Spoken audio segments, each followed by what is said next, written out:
Mr President. This decision concerns the setting up of the European Statistical Governance Advisory Board.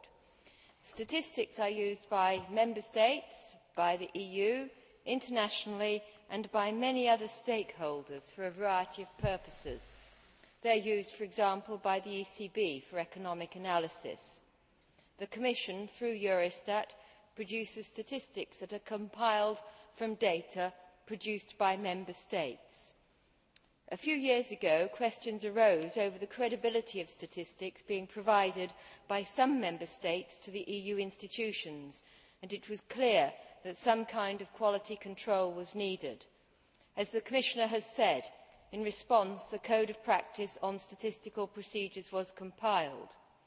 And in order to provide a check for consistency and adherence to the Code of Practice, each national statistical office is checked by peer review that involves another Member State and Eurostat.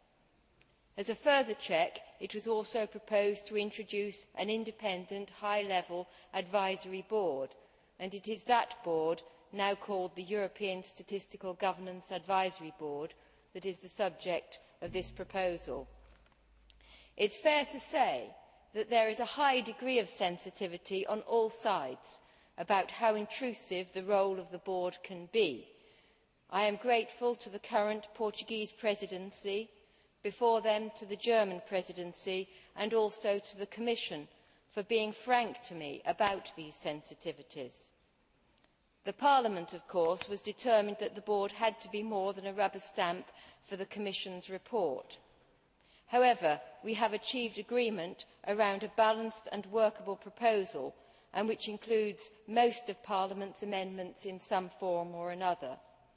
I am particularly pleased that we have been able to agree with Council that dialogue should be encouraged not only between the Board and the Statistical Programme Committee and the European Statistical Advisory Committee, but also with Member States' stakeholder bodies. The Board will report to the Parliament and Council and will include in its report an assessment of the implementation of the Code of Practice in the European statistical system as a whole. The Board will also advise the Commission on appropriate measures to facilitate implementation of the Code of Practice as it relates to Eurostat and to the European statistical system as a whole. It will further advise on communicating the Code of Practice to users and data providers and on updating the Code of Practice. Measures to ensure the independence of the Board and involving the Parliament in the appointments have also been included. So after consulting the Commission, the Council selects and the European Parliament approves the nomination of the chairperson of the Board. The Parliament and the Council each appoint 3 members of the Board. The chairperson is not to be a current member of a national statistical office or of the Commission, or to have held such a post within the last 2 years. We did consider similar exclusions on all members, but that is not really practical. However, we have added a requirement that the Board provide a range of complementary skills and experience. And just in case we have not got the balance right, the Board itself should be in a position, of course, to know whether it has been frustrated or not, so there is a review clause after 3 years. This will give sufficient time for the Board and others to be able to indicate whether procedures are working and effective or whether there are changes that are necessary.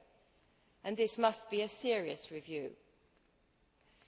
The Parliament, the Portuguese Presidency and the Commission have had a very effective dialogue on this dossier, and I thank them. And I am pleased to be in a position to be able to lead this proposal through in a single reading with the support from shadow rapporteurs, whom I also thank. Thank you.